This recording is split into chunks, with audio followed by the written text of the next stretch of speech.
Hey guys, welcome back to my channel and Happy New Year 2024. It's gonna be a great year, I hope. I've actually got some news to start off the year. I'm pregnant. Yeah, crazy. It still feels weird to say that out loud, but because we found out the news recently, I thought it was a nice excuse to do a gender reveal cake. Now, I don't actually know the gender yet, so I'm gonna do two mini cakes, one with a pink filling and one with a blue, just to show you the two differences, and then you can place your bets as to what you think I'm gonna have. But I'm really excited, Tal and I are very happy, and fingers crossed it's gonna be a nice, enjoyable, easy run. Anyway, let's get to cakes. So like I said, I'm gonna do two mini cakes. So the mini cakes that I talk about are a 4-inch cake. So what I've done is baked 4 tins of 4 inches. So this is my 6-inch cake recipe divided into 4 4-inch tins, which is enough for 2 small cakes. So it's the same recipe, a 4-inch is half a 6-inch. And what I'm gonna do is start off like I usually would and take off the tops of each cake and then divide them into 2 equal layers. And because they're such small cakes, I actually only use a small serrated knife for this, but you can cut them if you have a cake leveler or any way you feel comfortable. So starting with the top, I'm still gonna do the same technique as I always do. Keep the knife still and rotate the cake till I go all the way around and then start cutting my way in.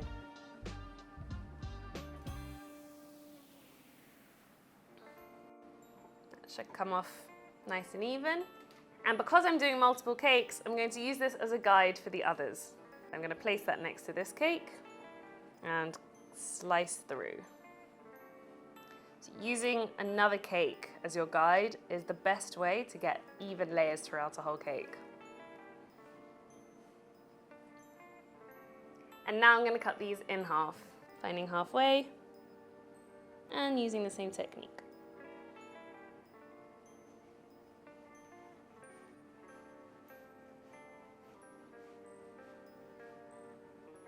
I can use this one as a guide now.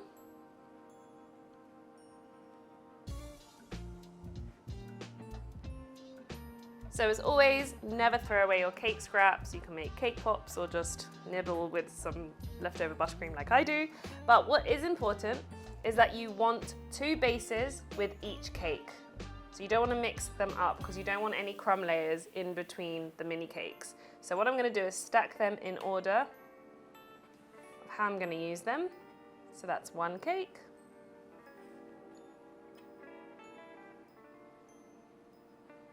And the other, and just wipe away some of these crumbs. Whenever I decorate a 4-inch cake, because it's so small, I build it up in the tin with buttercream with a piece of acetate and place it in the freezer. It's the only way to get it nice and stable because it's so small, it can be quite hard to decorate. And because these are going to be gender reveal cakes, what I've done is color some of my Swiss meringue buttercream, 1 piping bag pink and 1 piping bag blue. Of course, you can use any colors, but these are the obvious choice for me. And the first thing I want to do is place my first cake layer upside down in the tin. So the flat side down. So let's start off with the blue. Now I can pipe my layer of buttercream. So I'm going to start piping around the outside, making sure that the buttercream is touching the acetate. Then I can pipe a spiral in the middle, filling up the layer. Then go in with my second cake layer, press it down slightly, and repeat.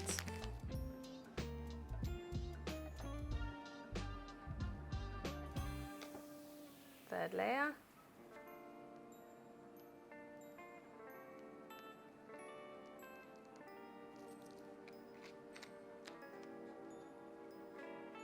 Press down that final layer so it's nice and straight.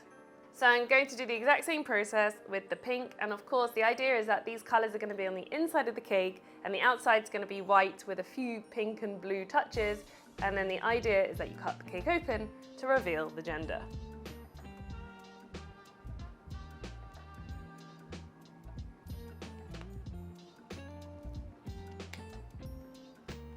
So both cakes done, they're nice and filled. So now they're gonna go into the freezer for about 15 minutes. I want this super solid before it comes out. and then I'll finish off the outside decoration.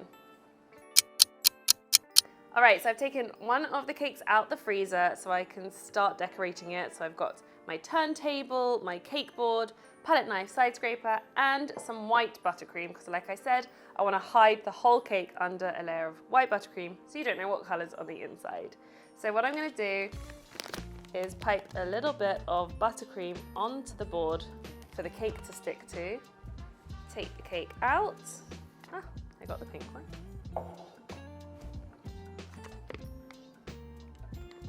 And place the cake directly onto that bit of buttercream. And then hopefully the acetate will come off nicely like that. If you get lots of buttercream still on there, your cake needs a little bit more time in the freezer. So what I'm going to do is a quick crumb coat, just to encase all the crumbs so none goes onto the outside layer. So I'm just going to roughly pipe some buttercream over the sides of the cake, like so. And a little bit on the top, you don't need a lot. Spread it out with my palette knife. And on the sides. So you can see that some of the pink buttercream is mixing in with the white, but it doesn't matter because this is the crumb coat and it's going to be completely hidden. So I'm just going to go side to side, spreading out that buttercream. Getting a sort of watercolor crumb coat going on. And now I can scrape off the excess using my side scraper. And like I said, this is so much easier to do because the cake's cold and I've stacked it up in that tin. I've done it before without doing that and all the layers are just sliding around. It's impossible.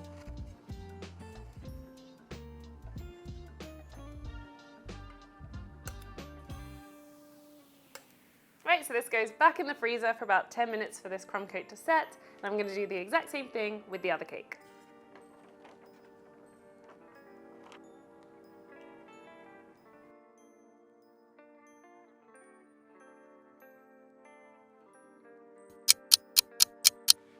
Okay, so this crumb coat has completely set, which means I can go on with a solid white layer now. So I've got my buttercream here in a piping bag, and I'm going to pipe around the cake all the way up. Trying to keep the thickness the same, so keeping the pressure in my hand the same, all the way up the sides of the cake. And you can see straight away it's completely encasing the pink buttercream. So no one will know.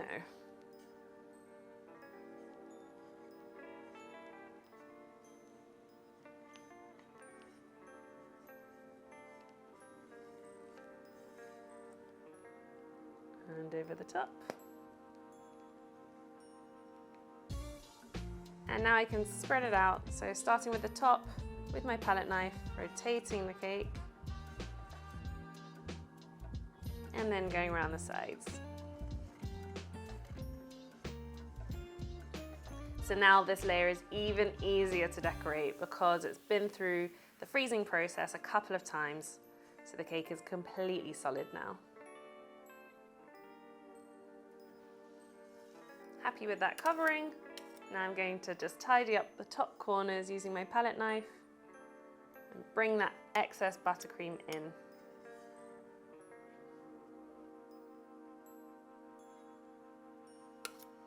Perfect. And I can't see any pink, which means I've got a good thickness of buttercream on there. So for this design, I need to set this again in the freezer because I'm going to do a bit of layering with the buttercream. But while this is freezing, I'm going to go ahead and start decorating the next. So for this design, I want to do a striped cake. So I'm going to be using this striped comb. So I'm going to start off the same way and pipe a decent layer of buttercream around the outside of the cake.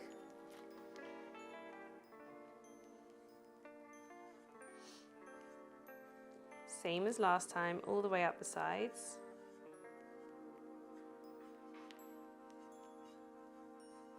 And same again, spread out the top of the cake. And it is a bit thin on this top, but for this design, I'm going to be covering the top anyway, so it doesn't bother me too much. And now I'm going to go on with the striped scraper. I have done a tutorial on this on the past, so this is going to be a quick refresher. The most important thing is just not to move the scraper. I mean, you shouldn't really anyway, but even more so when you're using the stripes, so you can keep them in the right position. And start off slow. So I'm just going to take off the first bits of buttercream that come off.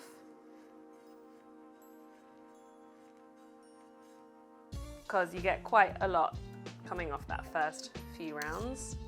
And then I can work on refining the stripes.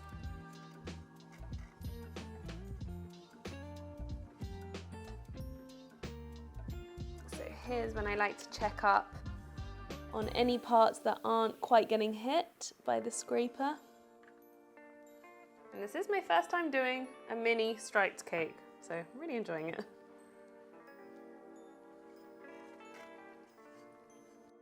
And I'm focusing on the sections that are sticking out. I want those to be as smooth as possible. I think we're there. Yes, you just want as little possible air bubbles because it runs the risk of the colour getting caught. Now I'm just going to tidy up the top corners. Right, I had enough buttercream after all, so this goes back in the freezer before I fill in those stripes, and in the meantime I'm going to prepare my pink and blue buttercream and finish off the other design of the cake. So on the first design, the white layer has set, so what I'm going to do is build up two separate layers, one with pink and one with blue. So I'm going to start off with the pink, and if you've ever seen what a fault line cake looks like, or just a layered textured cake, that's kind of along the same lines as what I'm going for. So what I'm going to do is pipe a very random layer, not all the way to the top, just over halfway, kind of going up and down, like so. And then I'm going to fill all the underneath with the pink, following this line that I've created.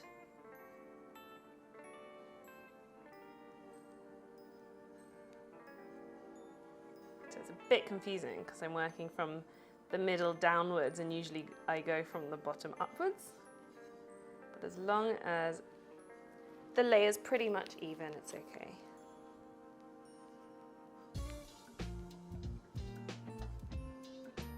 And now I'm going to spread this out a little bit smoother using my palette knife, just to ensure that the layer is the same thickness. And any excess, I'm still keeping the blue and pink bowl separate so I can reuse the buttercream if I need.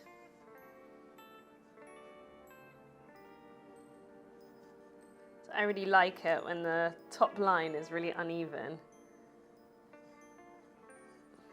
So in one area I'm going to just create a little bit more unevenness. And now I want to smooth this out even more, so I'm going to grab my side scraper and just spread out the pink.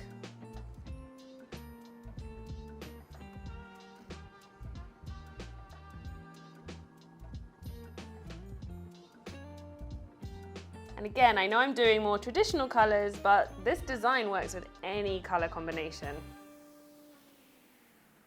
I've done it with different shades of blues before. I really like this one. So the idea now is to freeze this layer before going on with a slightly shorter layer of the blue.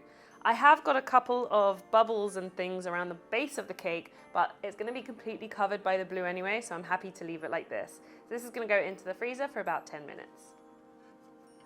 Okay, so while that pink layer is setting, I'm going to finish off the stripes on this cake. Obviously, if you're just doing one design, you could just skip ahead to whatever design you're doing. But if you're making two cakes, there's always something to be done. So I'm going to start off with the blue.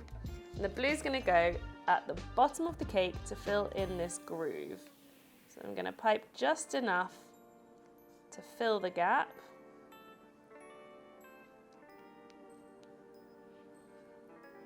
And it will spread out, so I think that's a good amount to start. And then switch to the pink.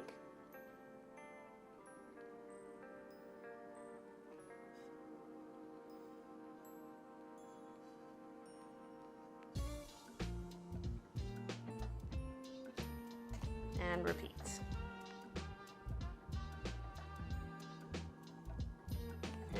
just got a small area at the top here, which will fit the blue. So now I need the straight-sided scraper to smooth out the colours. So I always like to start off a little bit softer to allow the colours to spread out a little bit. And it always looks like you're messing this cake up at this point, but you have to trust the process. So when they spread out, I like to clean this excess buttercream off, and now I can define the lines.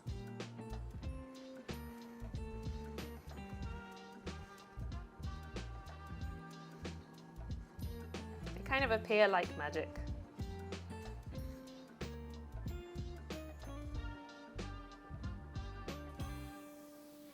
Going to flatten out the very top to ensure those corners are nice and sharp and tight. A few more times around.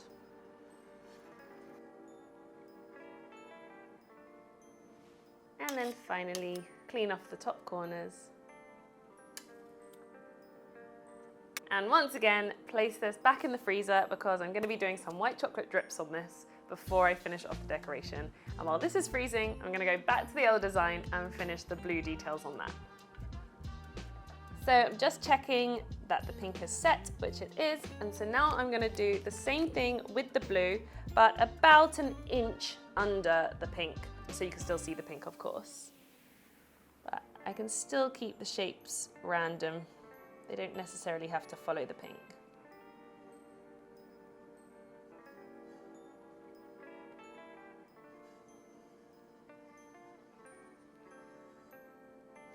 So now I'm going to smooth the blue layer out.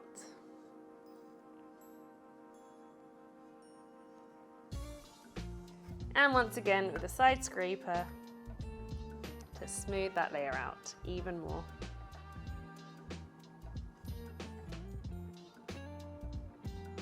There we go. So this came out really nicely. So I'm not quite finished, but what I want to do is get the white chocolate drips on the other cake and then finish both cakes off at the same time. So I'm just going to keep this in the fridge until the white chocolate's done and then revisit it. So while this cake was in the freezer, I prepared my white chocolate ganache for dripping. I've put the recipe in the description box below, but I have got a tutorial on this, so if you want a more in-depth description of how to do this, you can go ahead to my channel and watch it. So I'm going to pipe it on. I think piping is a little bit more precise, especially when you're decorating a mini cake. So the cake is cold, the ganache is warm, so it's a perfect consistency to do the drips. Let's get dripping.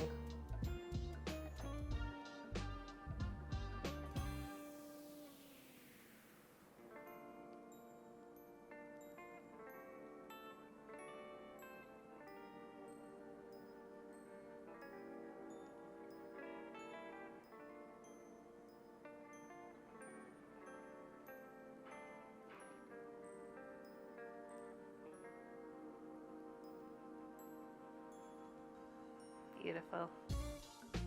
So this just needs to go into the freezer for a couple of minutes just for the drips to stop dripping, and then I can finally decorate both cakes with all the finishing touches. So we've arrived at my favorite bit, the final decorations. I've got some meringue kisses, I've got a couple of macarons, I've got my sprinkle mix by Lissy Lou, which just so happens to be pink and blue, so I thought they were perfect for these gender reveal cakes. And I've got the leftover buttercream in piping bags with star-shaped nozzles. So I'm gonna start with some piping details like I usually do. And on the striped cake, because the stripes are quite uniform, I'm thinking to do a whole circle of piping, but I'll keep the more abstract one kind of one-sided like I usually decorate. So I'm just going to alternate between the pink and the blue, piping little rosettes and stars around the top of the cake. In no particular order or pattern. Same with the blue.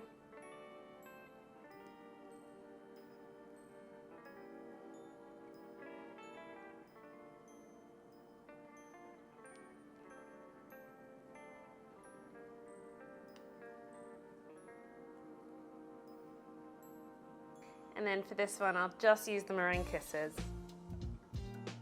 on top.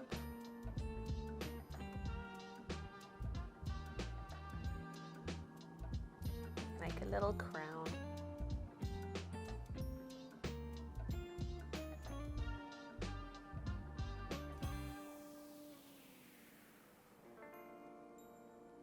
And then I'll grab some of the sprinkles.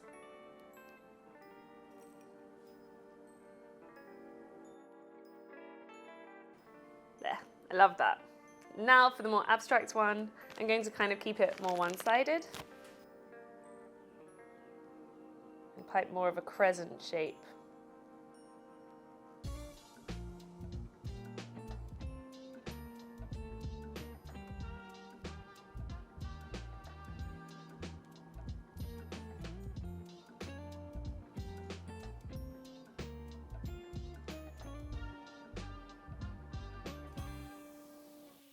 And then I can place the 2 macarons and a couple of kisses. And then a few sprinkles as well.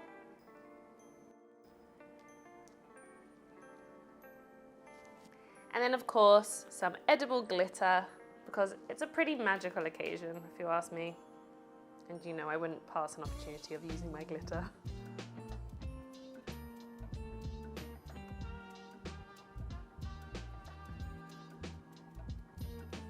There we go, 2 totally different designs. I actually don't know which one I prefer. I would happily have either of them. I guess it just depends on the color on the inside. So all there's left to do is cut them open, which is part of the fun, and reveal what color you have and announce the gender of your baby. But try these out, even if they're not for a gender reveal cake. These designs are really easy and they look so cute on a mini cake. Don't forget, you can find all my recipes and all my tutorials on my channel. Don't forget to subscribe so you never miss a tutorial, and comment below with any other tutorials that you want to see. Once again, have a happy new year and see you very soon.